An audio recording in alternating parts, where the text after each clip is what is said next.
Hello, good morning. Morning po. Kiki yung ating MC, ano? Para bang makakain ng kompletong almusal, ano? Hindi, taga-mebay siya. Tapos ngayon kami yung taga-mebay siya, lahat ng mebay siya. Maraming mebay siya dito eh. Ayan, no? Ako din taga-mebay siya.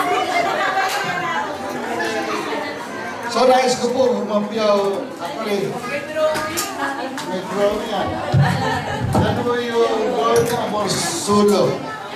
Amor Sulo. So, ano ba siya? Okay, ganun lang.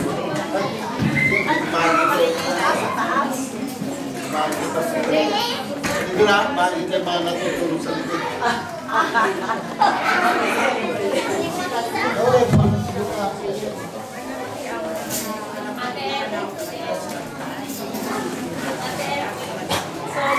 Okay, bago po tayo pumunta sa ating paksa,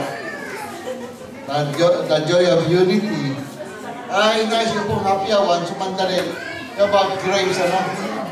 Kasi ang grace is medyo nagiging controversial sa ibang churches. At nais ko pong makaunawa tayo ng bahagya, hindi man natin matalakay na marami ay bigyan ko lang po kayo ng ilang pahapiyaw patungkol dito. Ano? Bago po yun tayo pong lahat ay mukha tayo manalangin. Thank you, God. O Diyos, salamat po sa iyong kabutihan, sa mga kalakasan. Pagpapalanayin natin po sa iyong biyaya sa iglesia nito. Salamat po sa pamuno ni Pastor Rosley, yung mga leaders na nagsasama-sama. At nagagala kami, Panginoon, na ikaw ang siyang laging nagbibigay ng lakas sa bawat isa.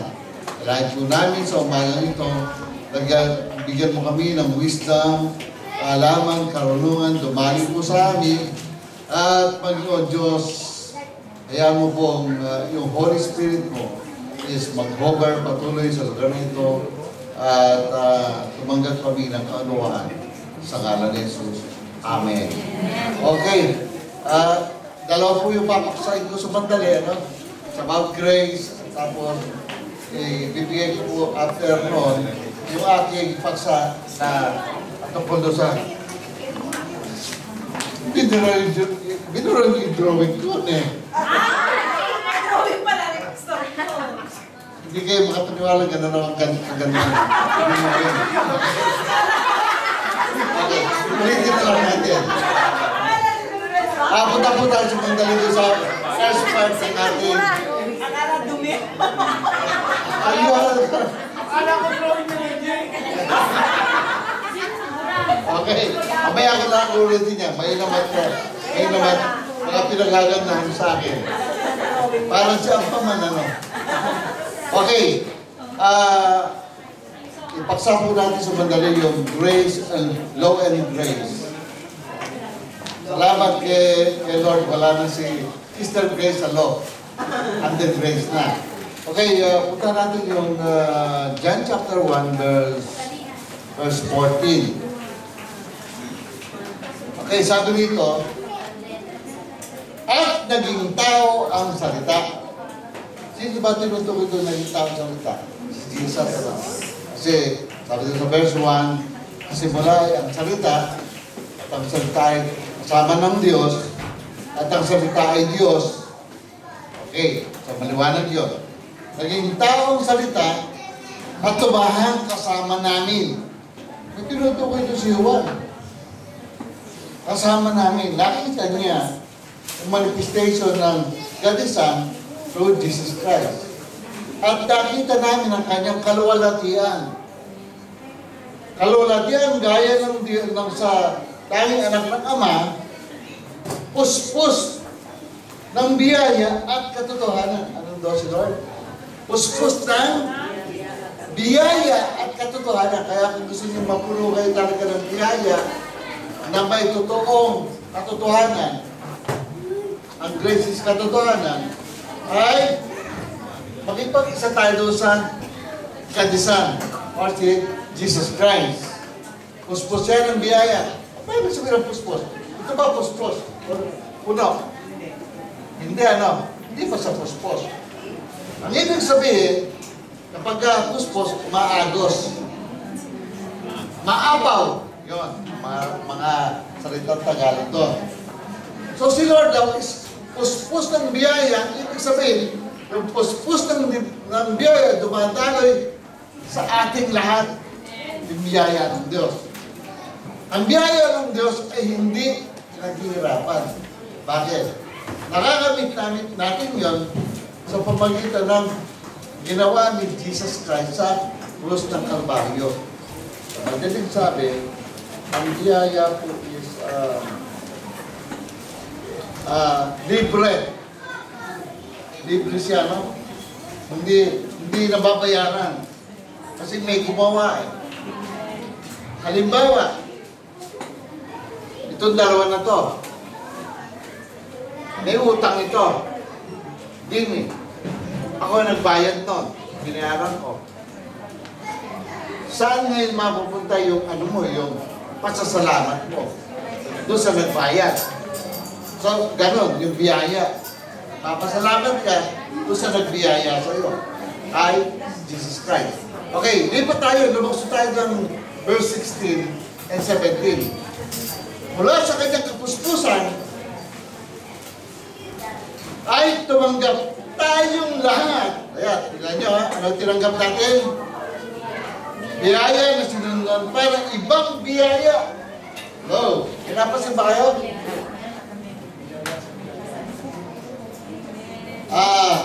Ayan.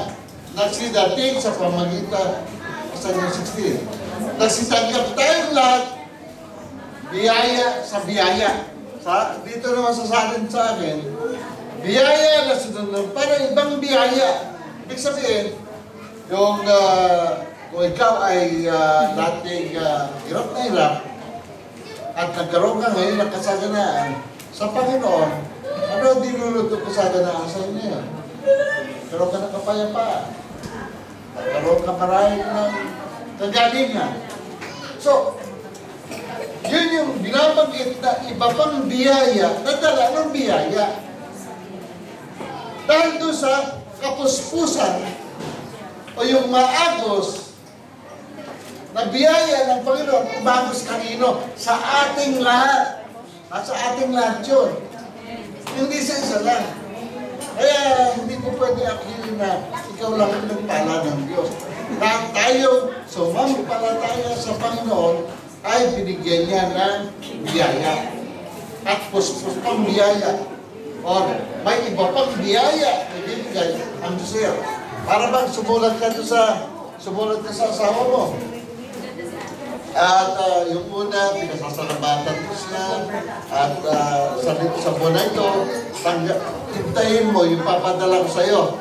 Tapos may PS ka pa. PS. Meron pa akong may pagdadalang bagay sa'yo.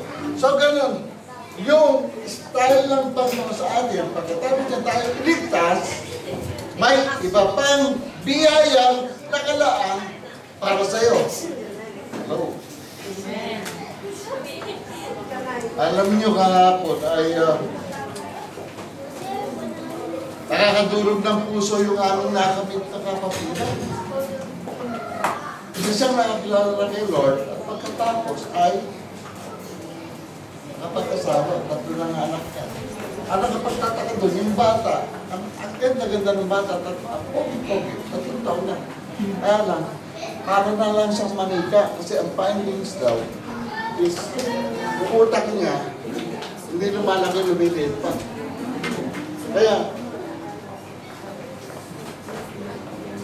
Kaya, ano nangyari? Sa computer, pagka yung CPU mo tinamaan, mahirapan ka na mag-download, bumabagal.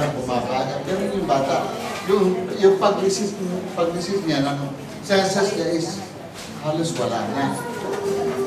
So, i-interview ko. Bago may pag-pray kasi usisero tayo eh. Yun ang problema sa mga pastor. Pagka hindi ka marunong mag-usisa, hindi ka dapat mag-pastor. Kasi wala kang malalaman. Tapos pagka-pray mo, wala kang alam. Kuya Abel, magiging kusosero ka dapat. Ibig sabihin, i-interview mo siya. Para malaman mo, paano ipapre-pray? Ito natagpuan ko. Yung asawa, Mr. Nicole, tinabanan siya sa buntes, tinabanan sa paa. Pagkatapos ibinitin. Isipin mo, yung ulo,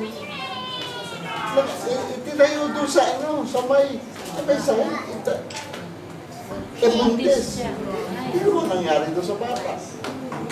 Pinapayo ng mga doktor, pagka kayo buntes, dapat masaya kayo. Dapat, wala kayong stress na tinatanggap. Kaya lalabas yung anak mo malusog, maganda, guwapo, at masaya. Kaya yung bata yun, parang bulat, ang ganda ng bata. Durog na durog yung puso namin kahapon, sabi ko. May ganun pala sabi ko nila, ito. Handa ka bang, kaya mo bang iwalay asawa mo? Kasi domestic violence yan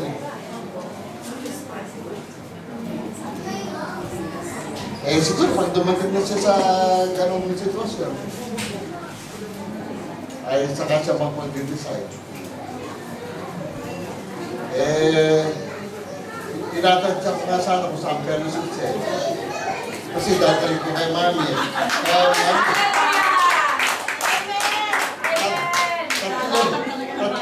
Tatlo yung may apo mo mami. Pero mabait siya. Magandang bata, taga-Baporo din. Sino taga-Baporo din? Kaya pala maganda siya. Okay. Verse 17, balikan natin. Sapagkat ibinigay sa pamagitan ni Moses ang kautusan, ang biyaya at ang katotohanan ay dumating sa pamagitan ni Jesucristo.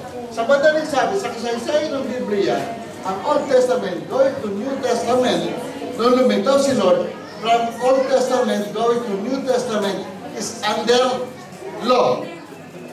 Pagsabi daw, pagka mangangalan niya, pag nangangalan niya, papalibagin ka, yung nakalagay sa anak, kaysa mamatay ka. Ganun sa Old Testament. Sa New Testament, doon dumating si Jesus, ano sabi? Dumating ang biyaya at katotohanan sa pamagitan ni Jesucristo. Kaya tayo lahat ngayon is under the dispensation of grace. Ayun, ito ngayon. Tingnan natin gagamitin ko itong ilustrasyon na ito para maunawaan natin yung ating pinag-uusapan between law versus grace. Okay. Punta tayo ng John chapter 8 ng mabilis. Dahil may asikasyon ito tayo sa topic. Sabi rito sa verse 8, para maunawaan lang natin ito. Samantalang si Jesus ay pumupunta sa bundok ng mga olibo. Kinakamagaan, siya ay bumalik sa templo. At ang buong bayan ay lumapit sa kanya, siya'y naupo at sila'y tinuruan. Ginawa ni Jesus? Tinuruan. Ano kaya tinuro ni Lord? Punta natin si Lord. Kaya madalas sinasabi, nagpipreach siya at nagtiteach, nangangaral at nagtuturo ay upang ipaunawa yung kanyang sinasabi. Kasi hindi mo pinaunawa yung sinasabi mo, natural, walang matututuan yung tao. Kaya siya ay nagtuturo. Kaya dapat lahat sa atin ay manalangin na, Lord, bigyan mo po kami ng gift of teaching. Hindi ba yung magsasalta ka na dito na puno-puno ka ng emosyon, tatouch mo yung emosyon ng mga tao. Siyempre tayo naman kasi, ang tao is emotional being.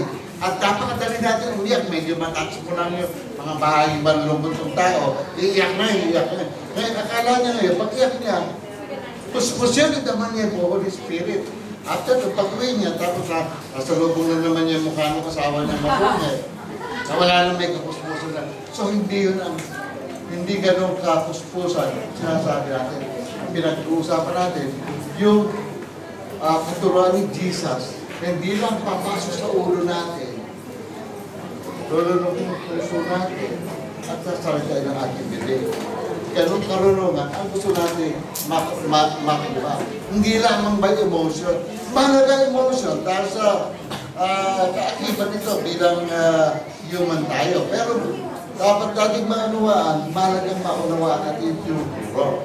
Okay, dito na, no? So, siya nagtuturo. Dinala sa kanya ng mga eskriba at mga pariseo isang babae nahuli sa pangalan niya ng kanilang patayin sa sakita. Itong mga tao ito, ano sila? Ano sila? Ano sila? Eskriba at pariseo.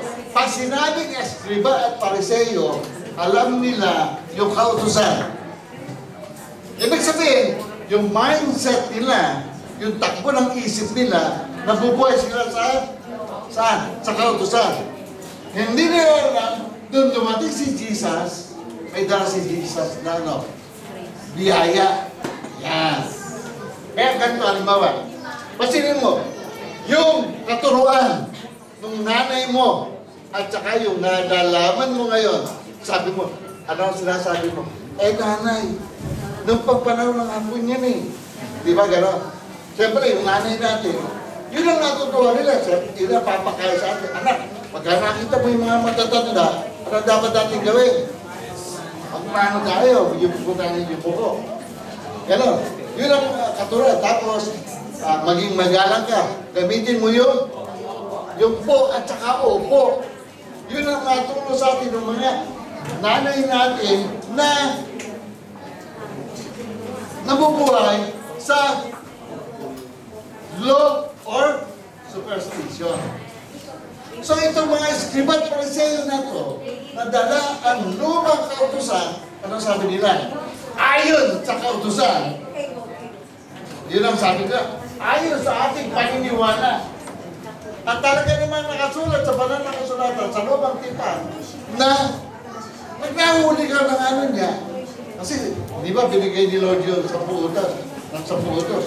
Huwag kang makikapit sa hindi mo kasama. Kaya nakayapit ka, ahuli ka, gari ka. Papatuhin ka ng papatuhin. Kapit.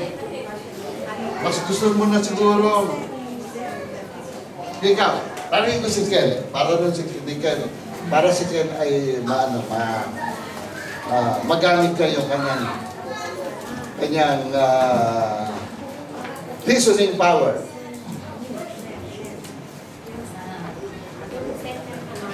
Ganito, halimbawa, halimbawa lang, hindi naman totoo to. Halimbawa, kaya nga, nahuli gawain ng ano niya. Ano, siyempre may kaparusahan yun. Ano gusto mo? Patayin ka sa pamagitan ng bato or patayin ka sa pamagitan ng electrocution or by electric chair. Anong pipiliin mo?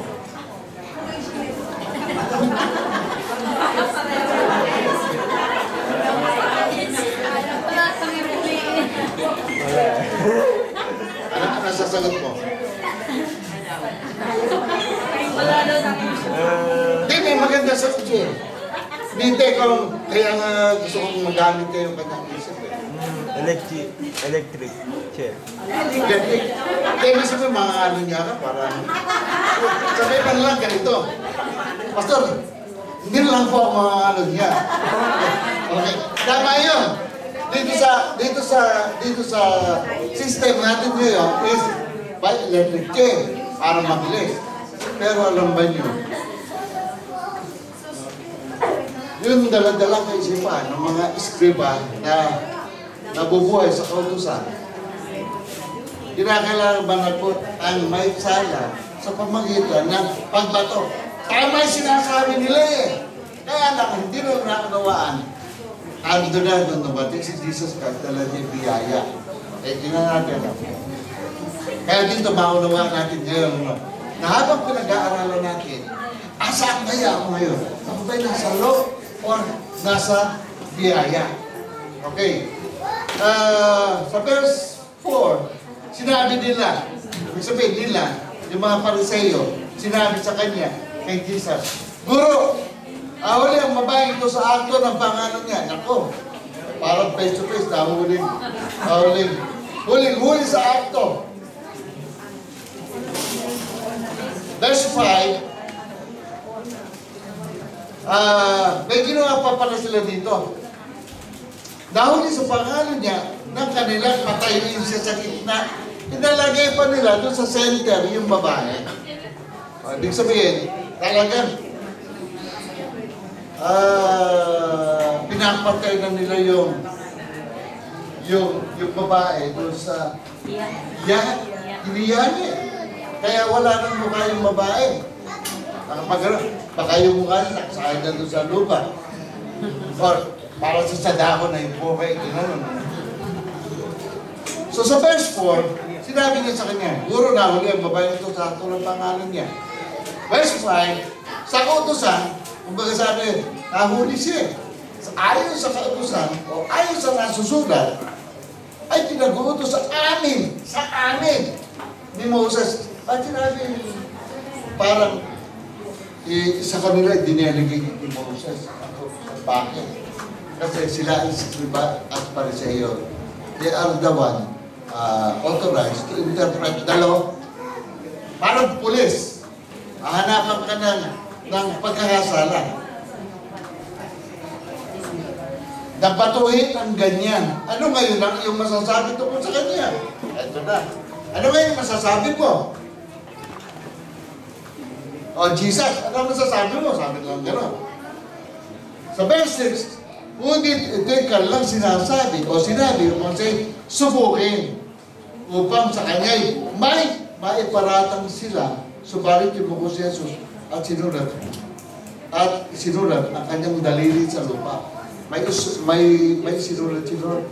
Hindi ko alam ano sinulat ni Lord. Habang sila nagpapatuloy ng pagtatanong sa kanya, tumayo siya at sinabi sa kanya. Ito yung tanong ni Lord. Ito yung sagot ni Lord. Ang sino man ang walang kasalanan sa inyo na siya unang bumato sa kanya. Eto, nagtagpo kasi yung law at saka yung may sa gitna. Sino hatulan ngayon? Ang hatulan is yung nagkasala. Kaya nga, alam mo nyo, tayong lahat dito nagkakaipon-ipon is ganon. Nung una, niharap tayo ng mga condemnation ng kautusan sa iba't ibang kasalanan na gawa natin. At ang sabi ng Bible, Romans 3:23, lahat tayo nagkasala at walang sino man karapat-dapat sa harap ng Panginoon. So, ibig sabihin, ikaw at ako ay makasalanan.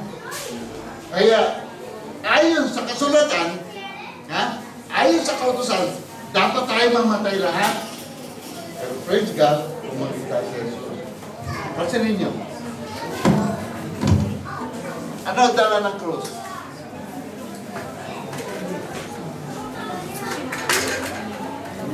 Ano nakita natin? Mathematical symbol ng krus. Cross! Nagdagdag si Lord sa atin ng kaligtasan. Way to salvation. There is a way to salvation. John 46, I am the way, the truth, and the life. Sabi ni Jesus. So, ngayon, ang tanongin siya ngayon, okay, kung sino man sa inyo walang kasalanan, kasi, kung wala ni Red, at ganito lang, ibig sabihin, parang walang katuturan, parang walang meaning yung cross. Or kaya, wala ito, at ito lang. Ano ibig sabihin nun? Minus. Pagka minus, ibig sabihin, may kakulangan, kaligtasan.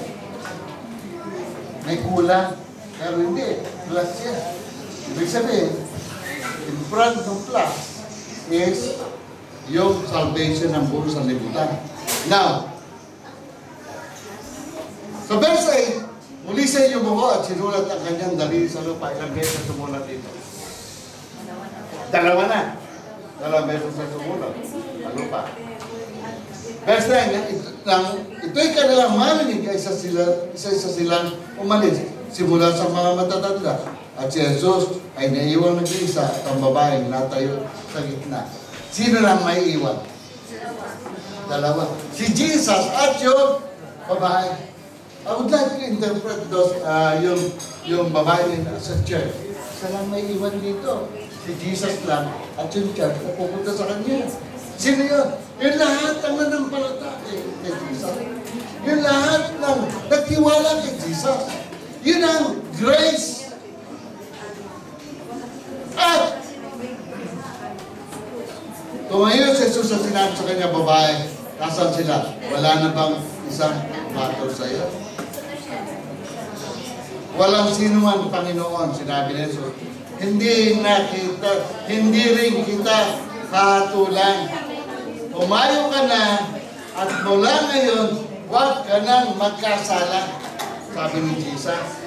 So, ibig sabihin, kaya tayo magkakasala or kaya lang nabubuhay ang kasalanan sa atin kapag may kumukundi na sa atin. Anong dapat gawin pag kami kumukundi na sa atin? O di magtago ka kay Jesus at sabihin ko kay Jesus, ganun lang. Run to Jesus. Kasi there's power in the blood of Jesus. Kaya makikita na dito, ang mindset ng lumang tao is low. Di ba yung mga ninuno natin? Siguro ilan dito ang mga napasagan ng wataw ng ulo ng magulang ng araw. Higpit, ano?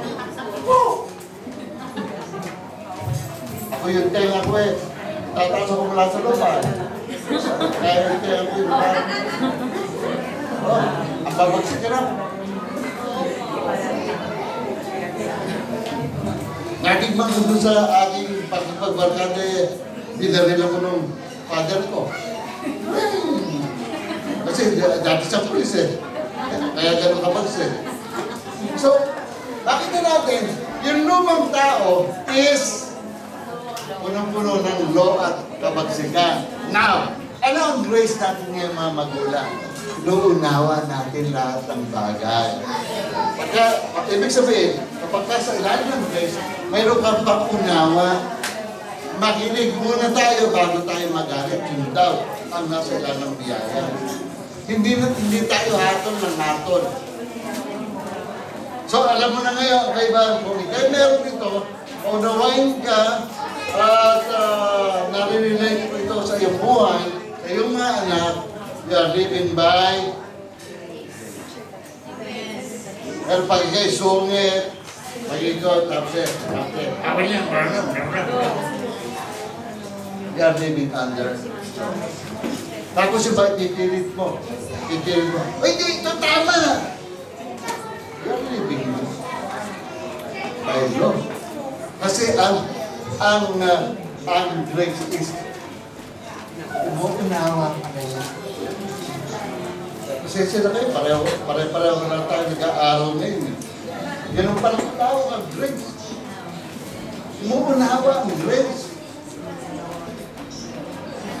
At yung Sister unawain. Okay. Punta na tayo sa drawing ni Amor Sola.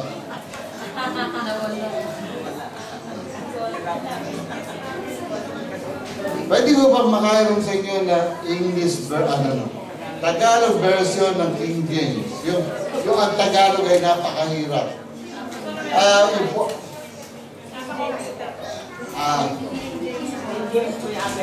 Yung walang yawe yung punta ka nga sa 130 Yawe. Awit. Punta na tayo sa paksa natin. The joy of unity.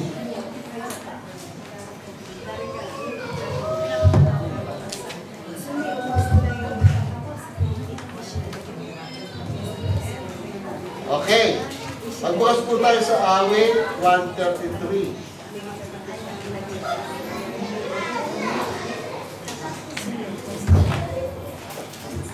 Awit 133. Okay. May binanggit dito. Basta ninyo, ano ibig sabihin ng basta ninyo? Tignan. Obserbahan. Pag in-obserbahan ninyo ang halaman na ito ba ito? Opo. Namatay lang. Ano ba papansin mo? Pag nilapitan mo siya, may mga glitters siya. Oh, nagbabago-bago yung kulay niya. Nakita na ba niyo? Halika kayo. Halika kayo.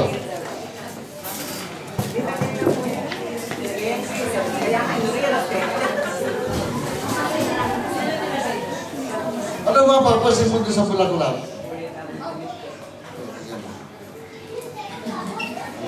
Ano na kumikina. Okay. Alam mo kumikina ang curriculum? Alam mo yung kumikina ang tayo ng curriculum? Okay, basahan natin. Basta ninyo, thank you. Basta ninyo, may pinaobserbahan si Lord sa atin. Kasi basta ninyo, ilang utos observe. Basta ninyo. Dapat kabuti at pagkaligaya sa magkakapatid na magkakasama sa pagkakaisa. Now, ang word na gusto natin Kuya Abed, pansinin mo, double action ito ha. Habang in-explain ko ito, next month, magpunta ko rito, magsishare ka ng 15 minutes bago ako tumayo, at tignan mo kung paano ko i-explain yung talata. Kasi, gusto ko na pong mag-retiro, gusto ko ipalit Kuya Abed dito.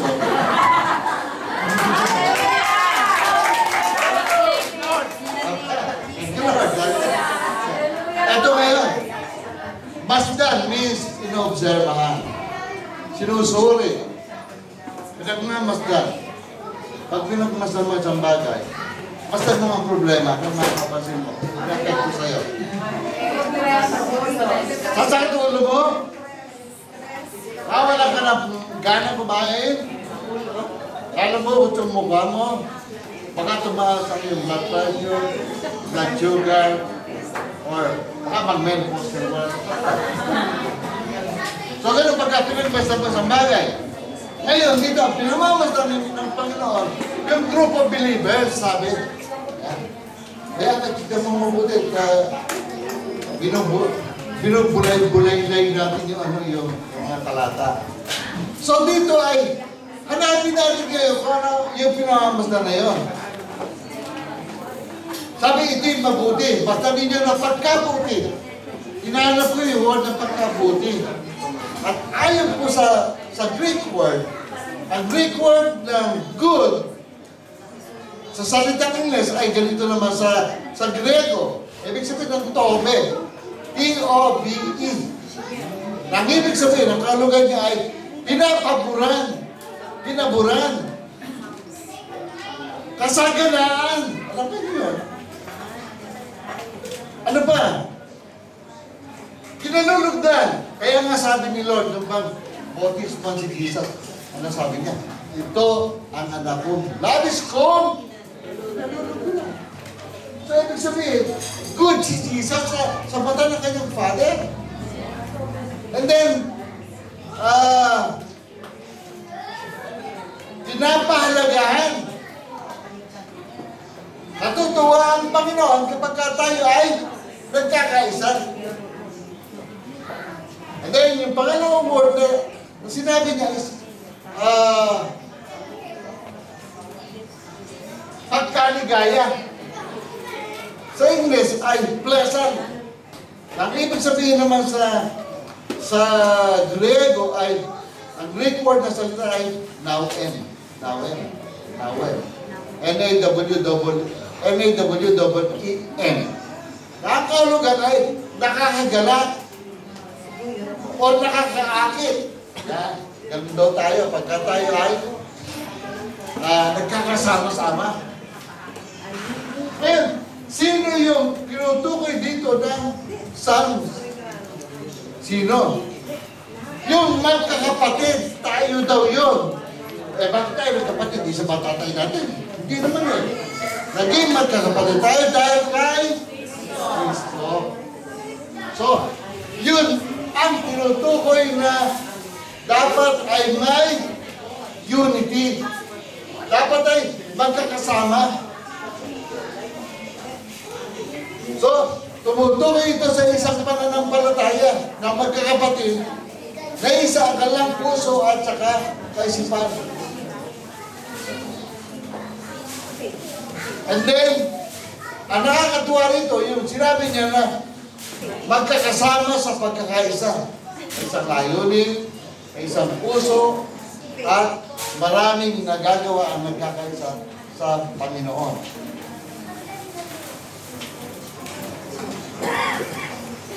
May tutulad po ito doon sa bulaklak. Ito ay may nectar na, ang bagay pinakamalaking nectar ng halaman. Yung sunflower. Yung sunflower ay pinupunta ng mga paru-paro. At ang kinukuha ng paru-paro sa kanila ay yung nectar. So, ganun tayo, kapag po tayo ay magkakasama-sama, napapansin tayo ng mga nasa labas. Ano kayang meron ng mga tao ito? Hanggang sa lalapit sila, magtatanong, at maisishare mo sa kanila yung nectar ng pagkakakilala natin sa Panginoon. Nabubuhay ang pagsishare mo sa kanila. Ngayon, sa pagtalakay ko po sa dalawang bagay nito, ay dito po lalabas yung drawing ng solo. Kasi nagsosolo siya. May dalawang bagay na nawawala kapag po tayo ay hindi nagkakasa. So ba niyong malaman kung ano yung dalawang bagay na yun? Okay. Ito si Ampaman.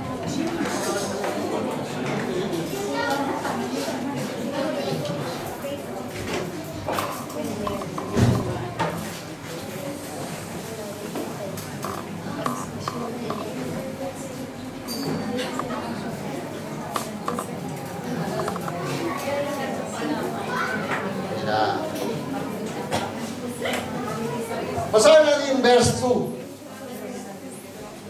Sabi ron, parang mahalagang langis sa ulo na tumutulo sa balbas, sa makatid bagay, sa balbas ni Aaron, na tumulo sa laylayan ng kanyang mga suot. Say natin yan. Anong uri ng langis yung pinatulo sa ulo ni Aaron? Para maanawa nyo, anong klase langis? Ay, puntahan nyo yung Awit 92:10.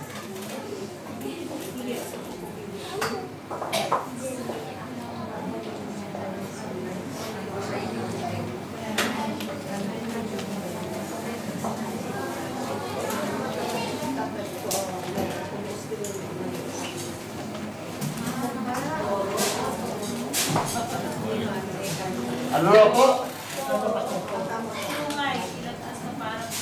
Hindi ibig sabihin na kumomeso ngayon siya. Ay, demonyo siya. No? Yung po ay tumutukoy ng authority ng sukat. Mahirap na turo natin, napahiranan! Yung pong fresh oil na yun, na ibinuhos sa ulo ni Aaron is fresh oil.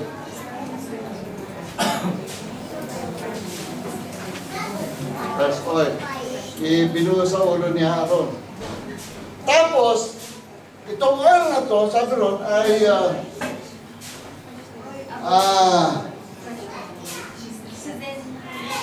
balik tayo kaya sa 133. Okay. Parang mahalagang balbas sa langis. Sa ulo. Ang tanong dito is, bakit sa ulo binuhos yung langis? Pati hindi sa tenga, pati hindi sa ilong. Bakit? Ano ba meron sa ulo? Buhok lang ba? Utak! Utak! Sino sabi utak? Talagang mautak ka. Ano ang dapat lumabas sa utak? Karunungan. kaalaman. Kaya ibinuhos sa ulo ni Aaron, tandaan niyo ha, sa head. Sa head, ha? Head. Binuhos sa head, tapos sa ulo. Na tumutulo. Kasi ninyo yung word, ha? Tutulo.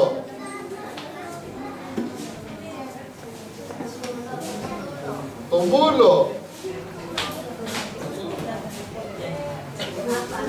Tutulo,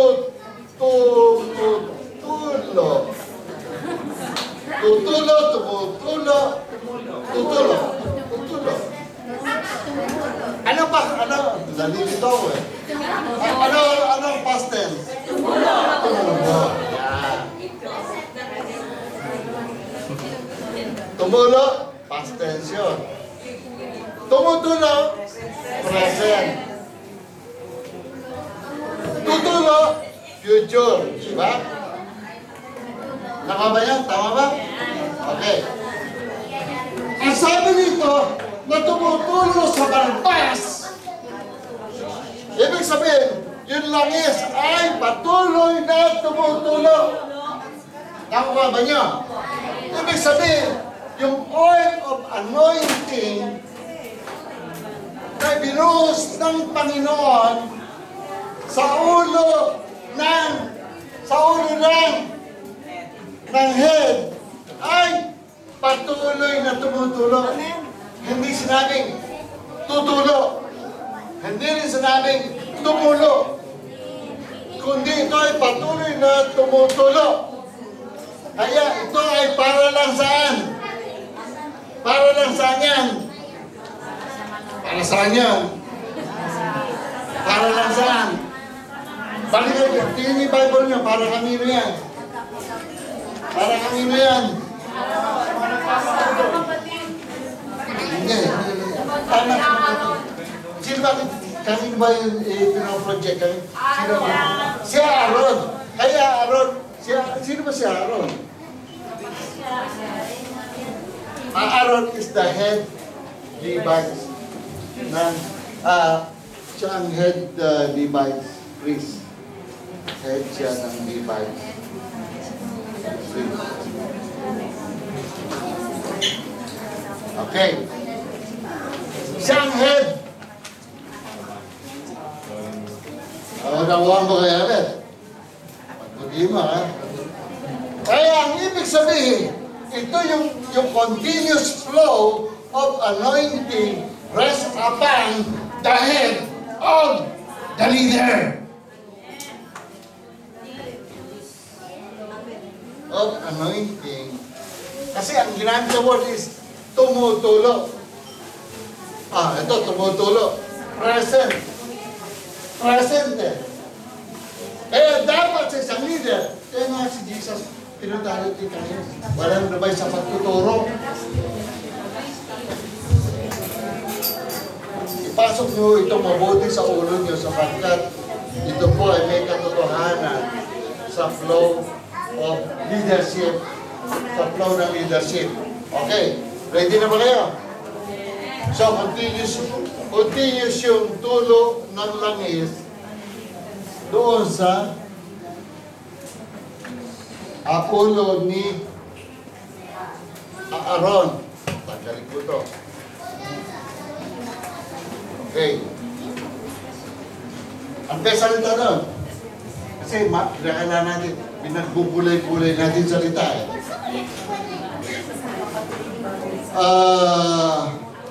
Tumutulo sa balbas. Ayan. Ba't sa balbas? Hindi, nasagot na ba yung bakit hindi sa tenga? Bakit hindi sa mata? Bakit hindi sa ilong? Kundi sa balbas. Bakit? Bakit? Ano ba malapit sa balbas? Bibig.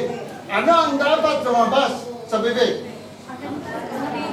Yung mga itinulong anointing ng fresh oil ay pumunta sa bibig ni Aaron. Ito, maalala ba niyo nung inuutosan ni Lord si Moses?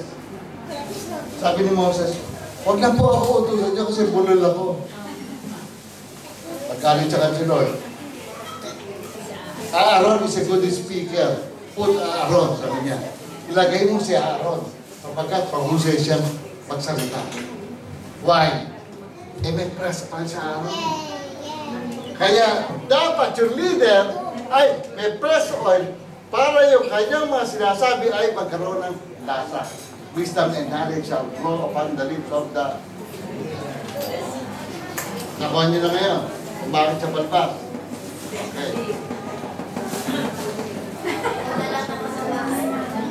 Oo. Kaya nga tingnan mo si Brad, parang... Kaya agad na, nag-iisip ka, papapagdagas ka kasi kumakaming marunong eh. Eto na ngayon. Tumulo sa balbas sa makikibagay sa balbas ni Aaron. Kaya ibig sabihin, yung head mo, ilalabas ng bibig mo, yung nilalaman ng ulo mo. Nagaling sa Word of God. Kasi, ito tandaan nyo, itong press oil na ito, come from the Lord. Itong oil na ito. Galing ito sa Diyos. Tatalino lang naman tayo because of the Word of God. Ha? Tandaan natin yun. Hindi earthly wisdom ang tinutuloy dito. Godly wisdom. Okay. So, dapat na tayo sa balbas ni Aaron. Natumulo sa laylayan ng kanyang. Okay.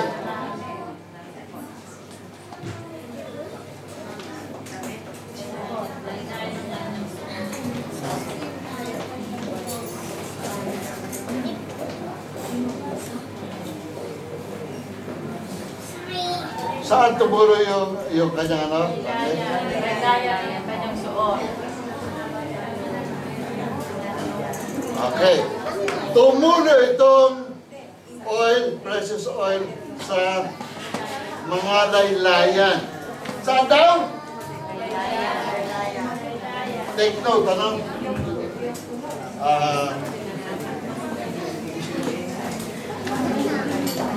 Skirt, sabi lang na. Skirt.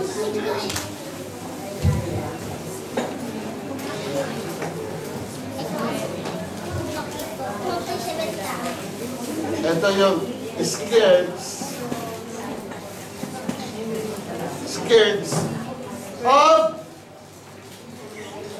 Skirts of is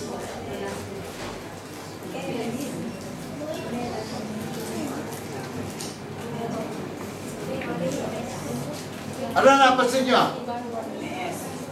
Ano napansin nyo? Kaya ba't ano napansin mo? Ito lang estudyante dito eh. Naberso, ano napansin mo? Yung tumulo,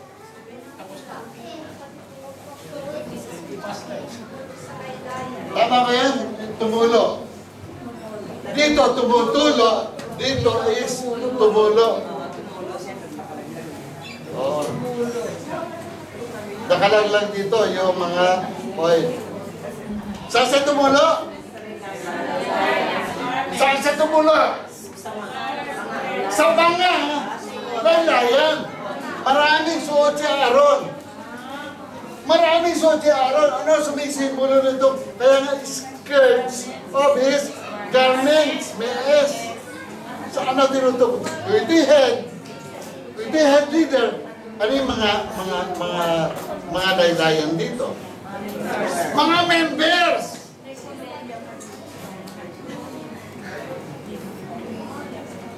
Mga members! Sino unang makakalam? Sino unang makakalam? Leader muna, tapos ibababa sa mga. Kaya huwag kayo magkakamaling magbaba. Kung hindi kayo leader ng mga revelation na hindi direktamente binabi sa atin ng Diyos. Only the leaders. That's the right. According to the flow of authority, ito pinag-uusapan natin. Tamang tayo kung lahat ay tamang tayo pong lahat ay mga one body. Pero, subukan nyo ito. Nagme-meeting kayo. Nagme-meeting kayo na ngayon ng about anniversary ninyo. Siyempre, may mag-represent si Mami. Subukan nyo mag-suggest kayo. Lahat kay Mami. Tanggapin ni Mami. Magkakagulo kayo. Di ba? At hindi ito ang law authority.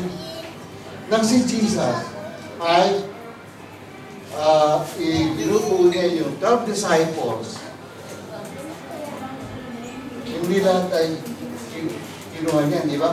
Mayroon siyang 5,000 members, inabuan na ng 3,000, pero lahat pa na yung kinuha niya. Hindi. Only 12. At yung 12 na yun, ay nagsasagyan. Hindi lahat ay pwede pakinggan. Kasi kung ano ang tama, mga Diyos lamang na nakayusan, yun yung dapat na mangyari. Kaya yung flow nitong langis na to, tumulo hanggang Balbas at pumunta doon sa mga laylayan ni Aaron. So members ang tinutukoy. So yung fresh oil galing sa Diyos, yung oil, ito yung bigay ng Holy Spirit, oil of anointing, na tumulo sa mga church. Okay.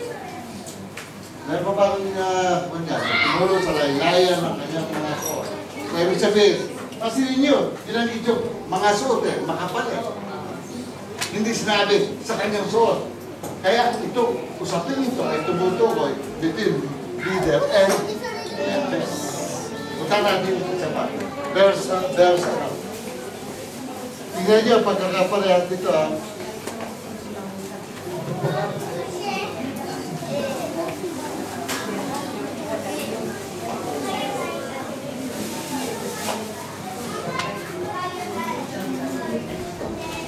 clouds.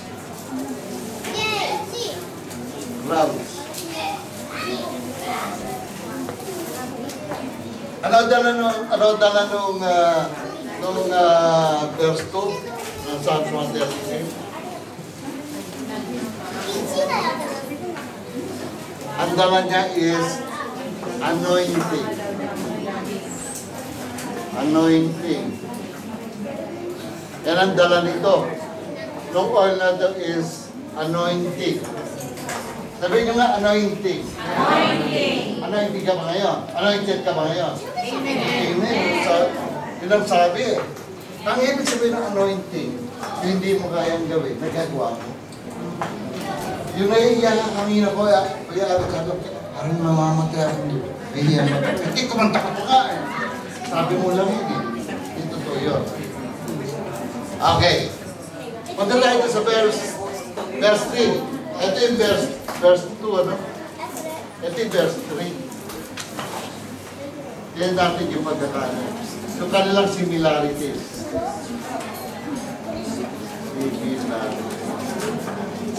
O yung pagiging halid tulad. Basahin natin yung 3. Kaya ng hamon sa Hermon na tumutulo sa mga bundok ng Zion, sapagkat doon pinarating ng Panginoon ang pagpapala sa mga bagay ang buhay na magpakailanman. Okay.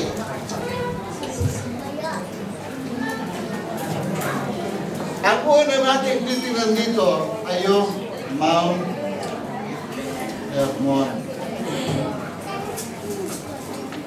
Ano ang Mount Hermon sa Palestina?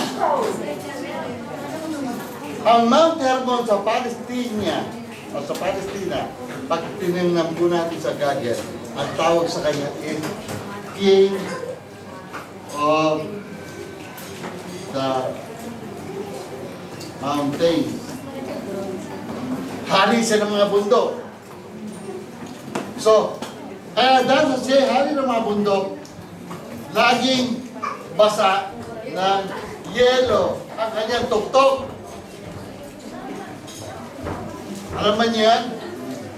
Basa ng yelo ang kanyang tuktok. Dahil siya ang pinakamataas na bundok doon sa Palestina. Si Aaron, head priest siya ng Levites. Kasi rin niya pa siya kalintura doon. Si Aaron, head. Yung Mount Hermon is heading of the mountain. Tama niyo? Okay. Ngayon, saan sa may yelo? Saan ang gagaling yung kanyang yelo? Dito sa clouds. Sino nang bibigyan ng clouds? Si Lord lang din yan. Pero, siyempre, mag-evaporate yung dagat, magpo-form ng cloud, magkamabigat na, ay saka babagsak ang land. Okay. Ngayon, itong hamog na to, may hamog siya lagi. Tinatawag natin yung Jew. Tumuturo yung Jew na to. Saan tumuturo yung Jew? O yung hamog? Saan tumuturo? Dito kayo tingin sa Blackboard.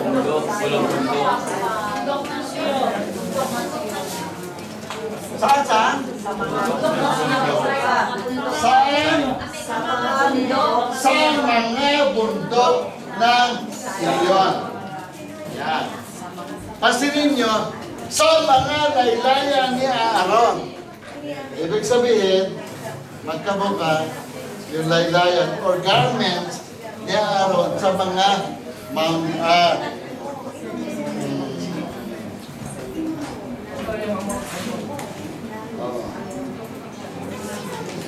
the Jew, yung Jew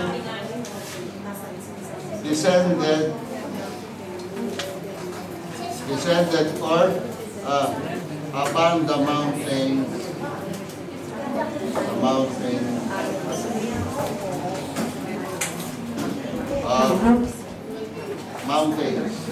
of Zion. Okay. So pumupunta rito sa mga bundok na ito ang Jew na galing sa Mount Hermon. Ayan.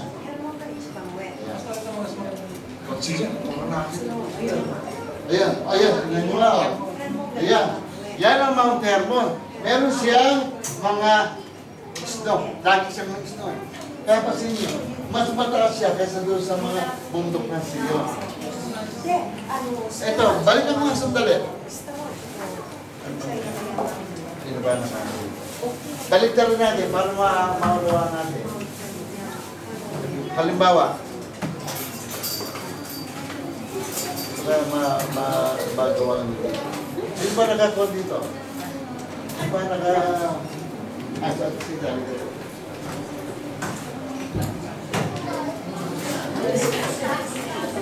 Ito wali sa Aaron. Dinakarob siya. Subukan ka mangyari. Dahil ba, pasasya na ano.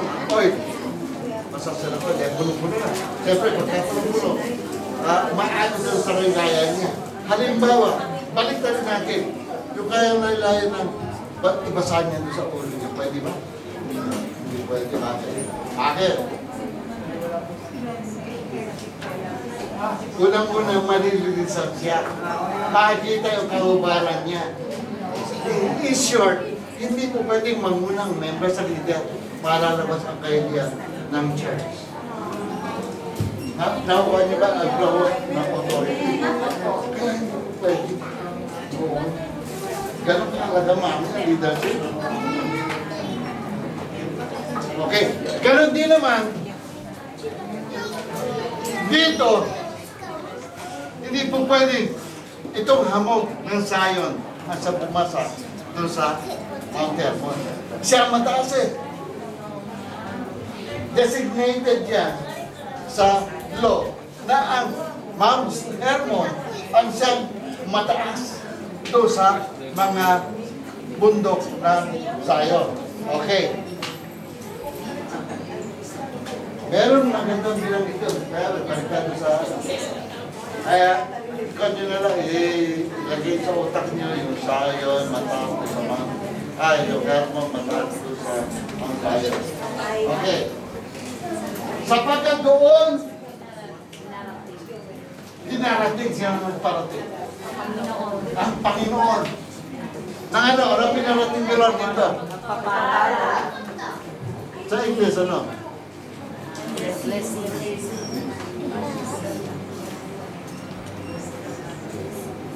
Blessings and life forevermore. Even life forevermore.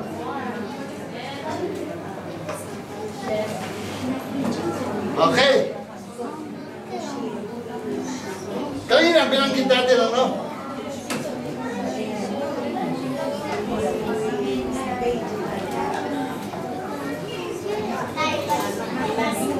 May dalawang bagay na binibigay ang flow ng pagsunod ng mga anak ng Diyos. Ano yun? Anointing, number 1 is anointing na makikita natin sa verse 2. At pangalawa is blessings and life forevermore. God commanded. Kaya ang Diyos ang nag-command sa clouds na mapuno ng snow yung Mount Hermon.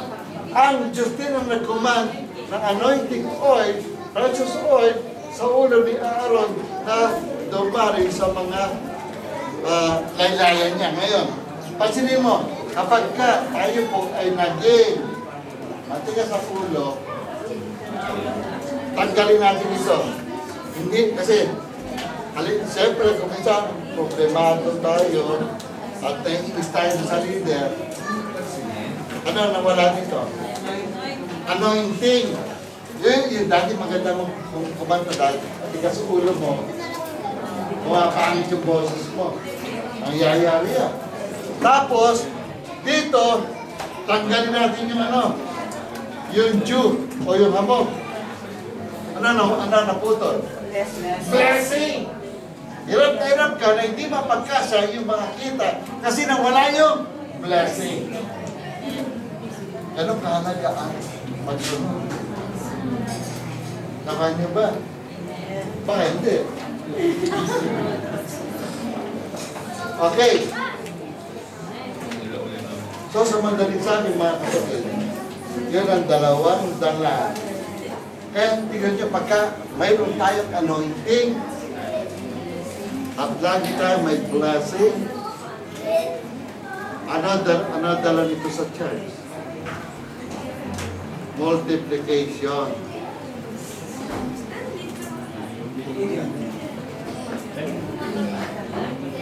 Multiplication ang dala nito sa iglesia. Paglago sa dami ang dala po nito.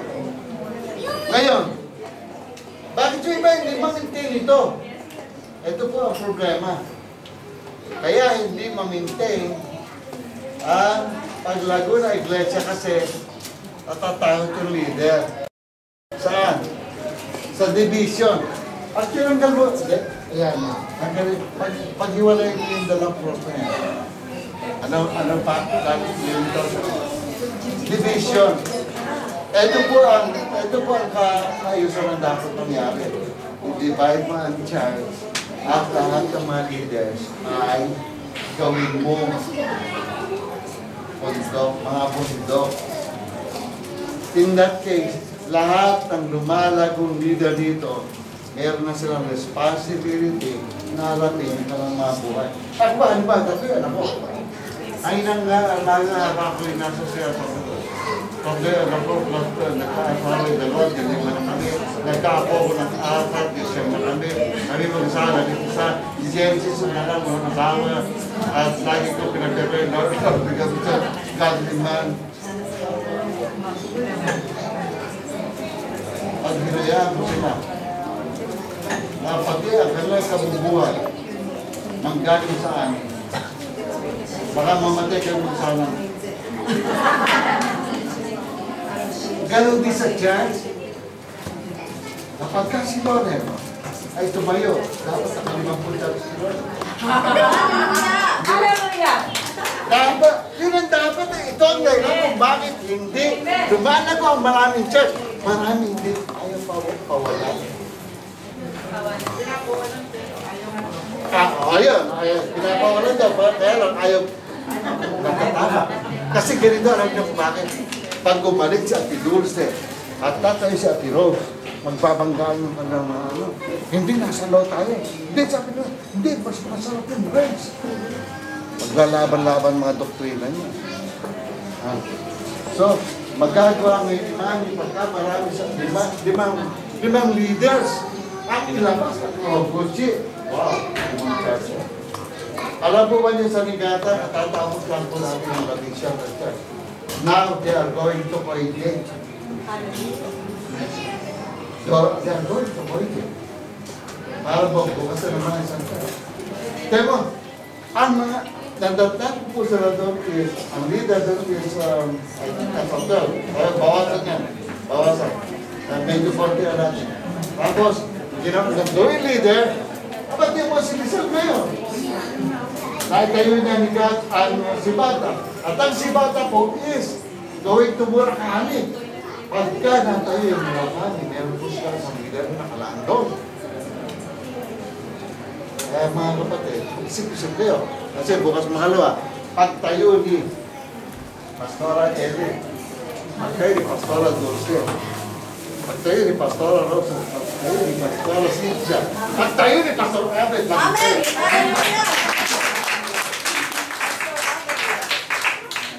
Alam niyo kung bakit? Pag hindi niyo pinag-iwalay, imagine na, si Leonard. Ang pangalan ko si Leonard. Pangalan si Genesis, pangalan si Genesis. Alam ba niya, nagkakaano sila, sabi sa akin na, hindi galing si Leslie dito. Dalabay na nga ako si Leslie. Si Leonard minsan pala. Sabi niya, Daddy, nagkakain dito dito, sabi na. Daddy, sabi ni Lian, yung pangalan niya, Lian, pagka daw siya pumunta, pagka siya pumunta dyan, eh, sabi ko, iwanan ko siya. Eh, maarungan ng iya. Ano dapat gawin dati? Para sinabi dati, pamasayan kami. Ganun lang kasi ito yun. Ang ibig sabihin mo, hindi po pwedeng manatili magkasama. Dahil bilhin yan. Malapit na magkita yung mata natin at sa barang gano'n. Tapos magkasama tayo sa iglesia.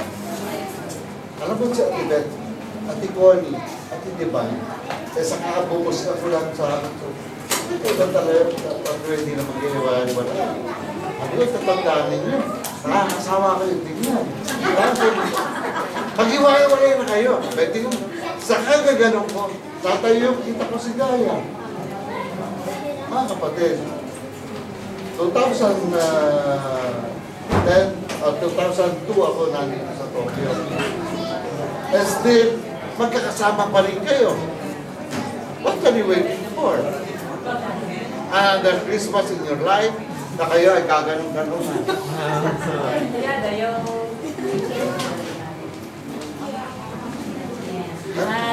Hintay kayo ni Nicole na magsusongi doon sa Bagong Church. Kaya abe, tinintay ka ni Ate Bea para sa Ate mo, sinintay ka ni Ken, no? Magdadram sa iya. Punta. Tayo kung saan.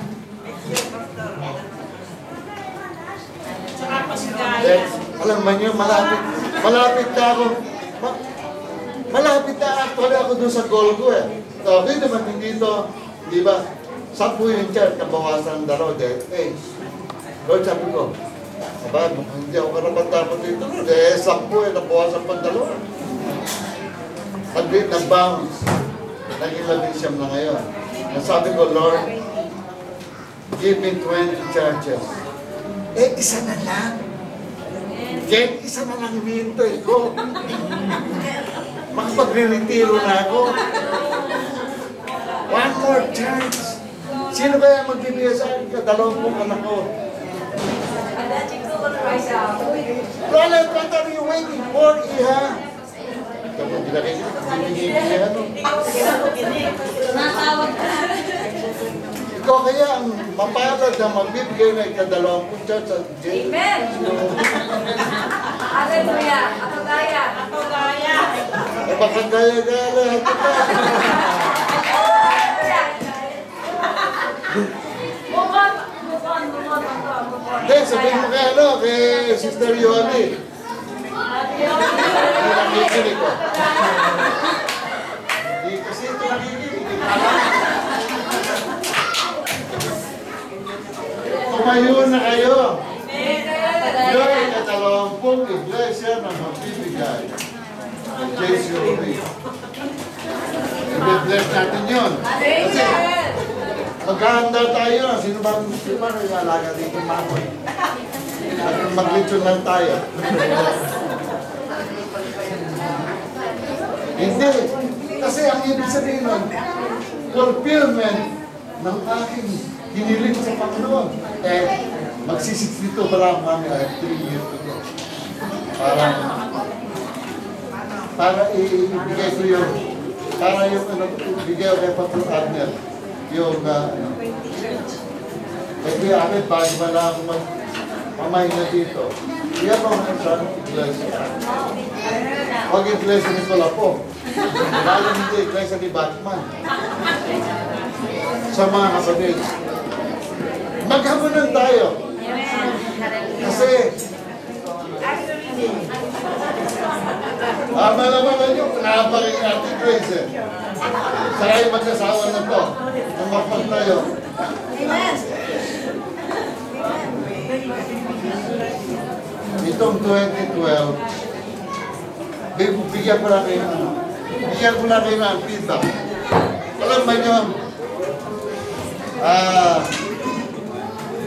para maunawaan nyo kung gano'n tayo mag-ikatong sermon ng Marina. Alam ba nyo kung gano'n tayo kalapit? Alam mo, Ken, kung gano'n tayo kalapit sa rapture? Alam mo, Ken? Okay.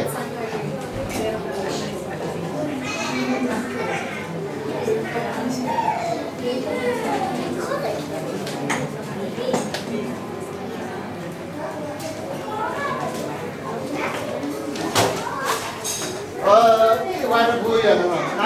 Bago ko iwanan, may tanong ba kayo? Sandali lang to. May tanong ba kayo? Saan na ibig sabihin ng Psalm 150? Sama. Saan tumala kayo? Saan tumala kayo? Unity and flow of authority. Ano nga? Okay. Magbukas kayo sumandali sa Daniel 7:24. Tapos na yan. Kalimutan nyo na yan. Pero huwag nyo kalilimutan yung hapon. Daniel chapter 7 verse 24. Daniel 7:24. Napakaganado kung magbigay ng word niya. Kahapon ako nagbibigyan ng word dito sa Magyoden. Walang sama ang bibig ko. Di ba kayo nagsasabi ko mag-preach? May kuya ako, sabi ko rin mag-preach. Alam, kaya nakatayo ka dito. Masyadong anointing at tatali sa iyo. Okay, Daniel 7:24. Masabi natin ito. At tungkol sa 10 sungay, nakabigyan na mula sa karyang ito, ay 10 hari ang mabago. At ang isa'y babangon na sunod nila. At siya'y magiging sa iba, kaysa sa mga una. At kanyang babagsak sa 10 hari. Alam ba niyo ibig sabihin dito? Alam ba niyo kung sino tinutukoy dito? Ito po si Antichrist. Ito po yung paglabas ni Antichrist. At ano ang balita sa Europe? Hindi. Wala kayong balita sa Europe. Meron ba yung somebody na nakakaunawa ng balita sa Europe? Ayan! Nagdagdagan sa babayan ko. Mayroong financial crisis sa Europe. At ayon sa kanila ay bumubuo sila ng 10 bansa para magpatakbo ng Europe. Balik nga na dito. Tungkol sa 10 sungay, mula sa kerang ito, ay 10 hari ang babangon. At ang isa'y babangon kasunod nila. At siya'y magiging kaiba kaysa sa mga una at kanyang babagsak ng pamari. Sinasabi po ng mga Bible scholar that is the Antichrist. At ang paniwala nila sa Antichrist will come from Europe. Magbigay nga kayo ng alam ninyo na bansa sa Europe. United Kingdom, France, Spain, Italy. Okay, oh. Hindi po pwedeng hindi makasama. Hindi po pwedeng hindi makasama Italy. Bakit? Ang Italy ay andun ang Roma. Ang kabaga, nandun ang Roma. Sino nandun? Si Papa Piccolino. At di pa siya wala siyang mama. Alam ba yung brother Ken? Wala siyang mama. Okay. So,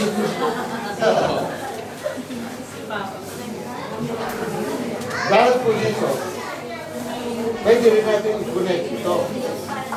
Kung sino, ano yung sabihin ko, pang-pusong ito. Punta kayo sa Revelation. Revelation chapter 17, 12 to 13. Revelation chapter 17, 12 to 13. Okay. At ang 10 sungay, ito na naman. Na inyong nakita ay 10 hari na hindi pa nagsisitanggap ng kaharian. Dalawang tatapot, magsisitanggap sila ng kapamahalaan. Magkahari. Na isang oras na kasama ng hayop, limbis, hayop. Ang mga ito ay may isang kasabihan. At ibinibigay nila ang kanyang kapatiran at kapamahalaan sa hayop. Mga kapatid, mag-watch kayo ng news kapag ka lumabas yung 10 hari. Beware kayo, magbantay kayo kasi doon lalabas ang Antichrist.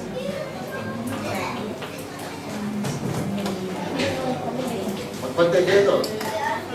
Kaya, pag lumabas yan, ito pa yung isang, pag siya lumabas na, may gagawin siya. Magkita kayo sa Matthew 24. May gagawin siya.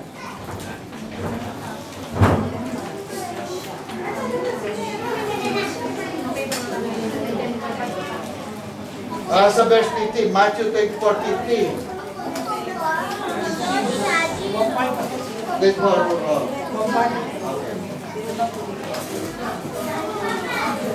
Kaya nga, pagkakita ninyo ng kasuklam-suklam na paninira na sinalita sa pamamagitan ng propeta Daniel, mga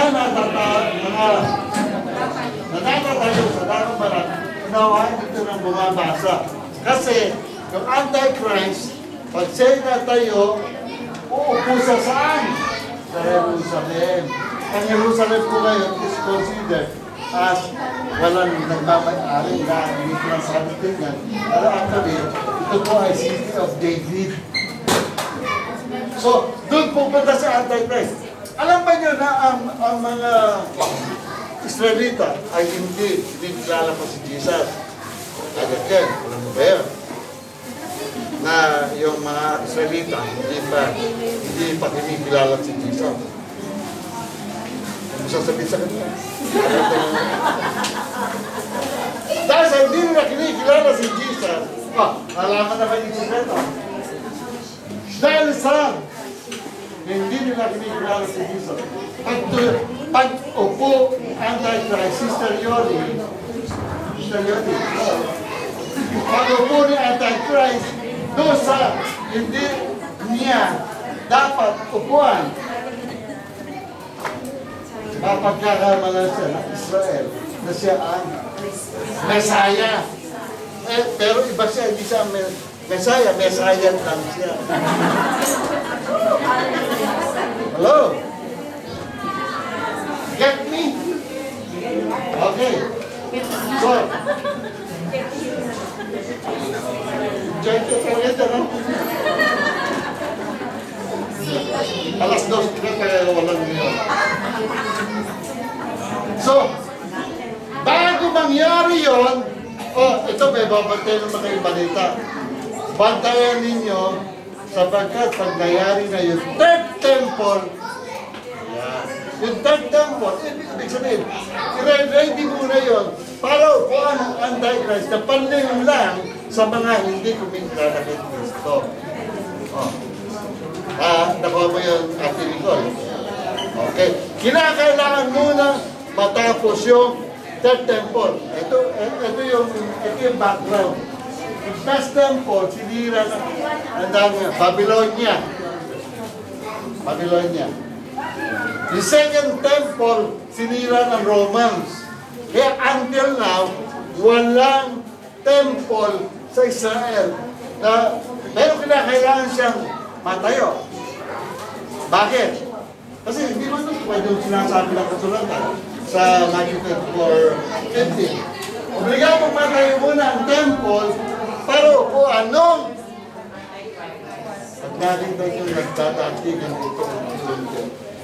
Ay, mga kapatid ko, kahit na kayo mahawak ng mga extreme na doktrina, pag nakita mong nagbagsakan nitong mga process na ito, mabalikan sa pag-ibig. Tayo yung pinakita mong pag-ibig kaya wag mo. So, doblehan mo yan pagka nakita mo mangyayari yung mga bagay. Masabihin mo, Lord, hindi na po ako manlalamig. Mag-iinit ako lagi sa'yo. Kasi alam mo kung bakit?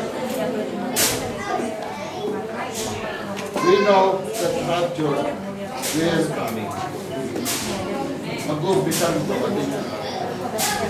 Pag nakita mo, nagbagsakan yung mga propesya na yan. Kaya mahalaga maunawaan natin. At mga kapatid, walang pwedeng magsabi sa iyo na mga propesya dito, maliban updated ka sa balita, update mo sarili mo sa balita. Huwag ka na ikin Coco Martin. Wala mong ganyan.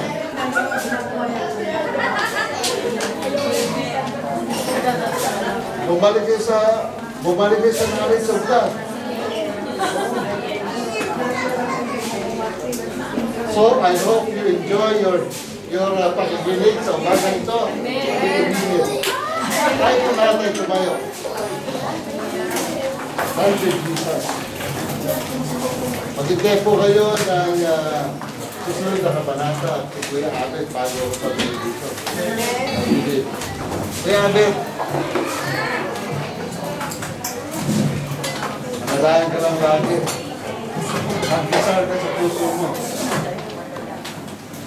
At huwag kang matatakot kasi tama ka na, tatakot ka sa hindi naman kami.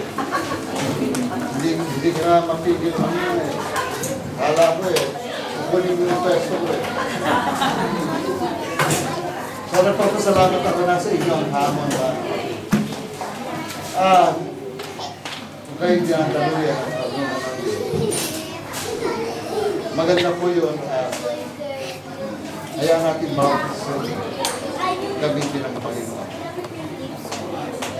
Lord, salamat po sa iyo. Patuloy ko pinagpapala ang buhay ni Manny Rose at ng mga leaders ng Kawaguchi, ng Warabi. Panginoon, salamat po sapagkat may flow of authority. You have said that because of the fresh oil na tumulong o ibinus mo sa ulo ni Aaron, going down to the birds, na umagos hanggang doon sa mga laylayan ng kanyang manamig. Father God, salamat po sapagkat pinaunawa mo sa amin that we as leaders of the church ay dapat laging may fresh oil of knowledge and wisdom upang ma-share po namin sa mga kapatid namin na nangangailangan ng pagtuturo. Salamat po sapagkat napakalawak ng iyong biyaya. Salamat po, Panginoon, na hindi natatapos ang anointing. That's why you have said, Lord God, na lahat na tumanggap sa Panginoon Jesus ay dinaluyan mo ng anointing. And Lord, na-compare mo rin po kami sa Mount Hermon na laging sariwa. Ang hamog na dumadali sa Kanya, going down to the mountains of Zion. Father God, right now, in Jesus' name, ganun mo padaluyin ang pag-ibig at pagmahal mo sa bawat po sa amin. Nais kong hilingin, Panginoon, sapagkat you commanded two things to happen in the church. From the leaders going down to the members, you have given two important things for us to claim. The spirit of anointing. Anointing na magawa namin mga bagay na hindi namin kayang gawin. The spirit of blessing. Salamat po sapagkat hindi mo pagkukulangin ang lahat ng mga anak mo na nagtitiwala sa iyo sapagkat you have promised life forevermore. Father God, in Jesus' name, kung sino man po sa amin ang nag-i-struggle sa kanilang mga pamumuhay, sa kanilang mga pangatawan, sa kanilang mga pinansyal, emosyonal, physical na problema. Father God, you have the answers to our problem. Jesus is the answer to our problem. So in the name of Jesus Christ of Nazareth, hayaan mo dagdag pang biyaya ang madama ng bawat isa sa lugar na ito. Father God, if we have been accused by the enemy na kami ay walang silbi, aking sinasalita sa ngalan ni Jesus, sinasarad ko ang tenga ng aking mga kapatid sa mga bulong ng kaaway. Sinasara ko ang bibig ng kaaway na nagkukundi na sa lahat ng mga anak ng Diyos. At kami tumatayo sa ilalim ng pagpapala ng Panginoon. For you have said, God, wala na sa katulad ang sino mang nakay Kristo. Salamat po, O Diyos. Ibigay mo sa amin lagi ang dalawang bagay nito.